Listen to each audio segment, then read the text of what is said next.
नमस्कार। आज हम बात करेंगे रेलटेल कॉरपोरेशन ऑफ इंडिया के Q2 FY26 के रिजल्ट्स के बारे में। ये क्वार्टर जो सितंबर 2025 में खत्म हुआ, कंपनी के लिए काफ़ी एक्शन पैक्ड रहा है, खास करके गवर्नमेंट के डिजिटल इंफ्रास्ट्रक्चर पुश को देखते हुए। तो सीधे नंबर्स पर आते हैं। इस क्वार्टर में रेलटेल ने सॉलिड परफॉर्मेंस दिखाया है।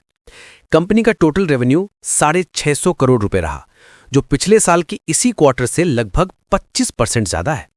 ग्रोथ काफी स्ट्रांग है। प्रॉफिट आफ्टर टैक्स यानी पैट 55 करोड़ रुपए पर आया है, पिछले साल के कंपैरिजन में 22% का जंप। अब मार्जिन्स की बात करते हैं। एबिटा मार्जिन 15.5% पर रहा। आप सोच रहे होंगे कि रेवेन्यू इतना बढ़ा तो मार्जिन थोड़ा फ्लैट क्यों है? इसका जवाब कंपनी के बिजनेस मिक्स में छिपा है, जिस पर हम आगे बात करेंगे। हेडलाइन समरी यह है कि टॉप लाइन ग्रोथ आई है प्रोजेक्ट बिजनेस के दम पर, और कंपनी ने प्रॉफिटेबिलिटी भी मेंटेन की है। अब बिजनेस को थोड़ा गहराई से देखते हैं। रेलटेल के दो मेन सेगमेंट्स हैं, टेलीकॉम सर्विसेज और प्रोजेक्ट वर्क। पहले बात करते हैं टेलीकॉम सेगमेंट की।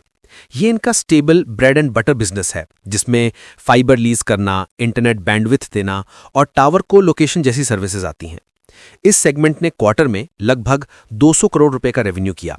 ये स्टेडी ग्रोथ दिखा रहा है और इसकी खासियत इसके हाई मार्जिन्स है। 5G रोल आउट के चलते फाइबर की डिमांड बढ़ रही है, जिसका फायदा रेलटेल को मिल रहा है। और दूसरा सेगमेंट है प्रोजेक्ट वर्क सर्विसेज, और इस क्वार्टर में असली एक्शन यहां पर हुआ है। इस सेगमेंट से करीब 450 करोड़ रुपए का रेवेन्यू आया है, जो कि एक जबरदस्त 40% की साल दर साल ग्रोथ है। इसमें इंडियन रेलवेज और दूसरे गवर्नमेंट डिपार्टमेंट्स के लिए ICT प्रोजेक्ट शामिल हैं। Station wifi, tunnel communication systems और सबसे बड़ा कवच, एक कोलिजन अवॉइडेंस सिस्टम। क्योंकि प्रोजेक्ट बिजनेस का स्केल बड़ा होता है, इसने कंपनी की ओवरऑल रेवेन्यू को जबरदस्त पुश दिया है। हाँ, इन प्रोजेक्ट्स के मार्जिन टेलीकॉम बिजनेस से कम होते हैं, और इसी वजह से ओवरऑल कंपनी का मार्जिन प्रोफाइल थोड़ा आगे पीछे होता है। अब आते हैं बैलेंस शीट पर। यहां पर कंपनी की सेहत बिल्कुल सॉलिड है। रेलटेल एक डेट फ्री कंपनी है, जिसके पास 1000 करोड़ से ज्यादा का कैश रिजर्व है। एक मजबूत बैलेंस शीट इन्हें बड़े प्रोजेक्ट्स लेने की हिम्मत देती है। वर्किंग कैपिटल थोड़ा सा स्ट्रेच हुआ है इस क्वार्टर में, जो कि एक्सपेक्टेड है जब आप इतने बड़े स्केल पर प्रोजेक्ट्स एग्जीक्यूट करते हैं। पेमेंट्स थोड़ा आगे पीछे होते हैं, लेकिन ये इस बिजनेस का पार्ट एंड पार्सल है। आपके हिसाब से नेक्स्ट क्वार्टर में ये स्टॉक आउट परफॉर्म करेगा क्या? मैनेजमेंट की कमेंट्री सुनने से लग रहा है कि कॉन्फिडेंस पूरा हाई है। उनका टोन काफी ऑप्टिमिस्टिक था। उन्होंने साफ कहा कि गवर्नमेंट का फोकस रेलवे मॉडर्नाइजेशन और डिजिटल कनेक्टिविटी पर उनके लिए सबसे बड़ा टेलविंड है। मैनेजमेंट ने ऑर्डर बुक की स्ट्रांग पोजीशन पर भी जोर दिया। कॉन कॉल में एनालिस्ट्स ने भी कुछ काफी इंटरेस्टिंग सवाल पूछे। Let's touch upon a couple of them. एक एनालिस्ट ने मार्जिन प्रेशर को लेकर सवाल उठाया कि प्रोजेक्ट बिजनेस बढ़ने से क्या मार्जिन्स आगे भी दबाव में रहेंगे? मैनेजमेंट का जवाब था कि उनका फोकस ऐसी प्रोजेक्ट्स पर है जहां एग्जीक्यूशन कॉम्प्लेक्स हो और मार्जिन्स बेहतर हो। साथ ही जैसे जैसे स्केल बढ़ेगा, ऑपरेटिंग लेवरेज का फायदा मिलेगा, जो मार्जिन्स को सपोर्ट करेगा।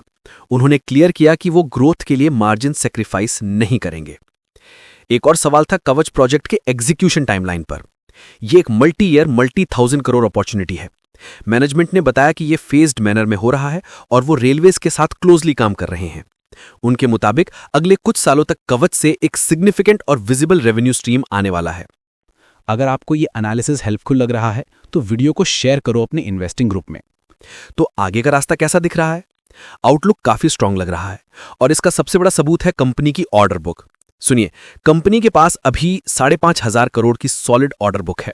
यह कंपनी के अगले 2 से 3 साल के रेवेन्यू का एक बड़ा हिस्सा सिक्योर करती है। इसमें कवच का एक अहम रोल है। इसके अलावा 5G सर्विसेज के लिए फाइबर इंफ्रास्ट्रक्चर की डिमांड और कंपनी के एज डेटा सेंटर्स के प्लान्स फ्यूचर के बड़े ग्रोथ ड्राइवर्स हैं। चैलेंजेस की बात करें तो सबसे बड़ा चैलेंज है प्रोजेक्ट एग्जीक्यूशन। सरकारी प्रोजेक्ट्स में थोड़ी डिलेज हो सकती हैं। इसके अलावा कंपटीशन भी है, लेकिन रेलटेल के पास रेलवेज का एक्सक्लूसिव राइट ऑफ वे है उनके ट्रैक्स के साथ, जो एक बहुत बड़ा कंपेटिटिव एडवांटेज है। तो इस सबका सारांश क्या है? What's the one line take away for investors? RailTel अब सिर्फ एक स्टेबल टेलीकॉम इंफ्रा कंपनी नहीं रही, ये इंडियन रेलवेज और गवर्नमेंट के लिए एक की डिजिटल ट्रांसफॉर्मेशन पार्टनर बन रही है। ग्रोथ सॉलिड है, ऑर्डर बुक स्ट्रांग है, लेकिन प्रोजेक्ट एग्जीक्यूशन पर नजर रखनी होगी। ये एक ऐसी कहानी है जिसमें इंफ्रास्ट्रक्चर और टेक्नोलॉजी का संगम है, और आने वाले काफी क्वार्टर्स तक इस पर ध्यान देना इंटरेस्टिंग होगा। नेक्स्ट वीडियो किस स्टॉक पर चाहिए कमेंट्स में लिखो। सबसे ज्यादा रिक्वेस्ट वाले स्टॉक पर अगला एनालिसिस होगा। अगर आपको वीडियो पसंद आया तो लाइक और शेयर करना मत भूलना।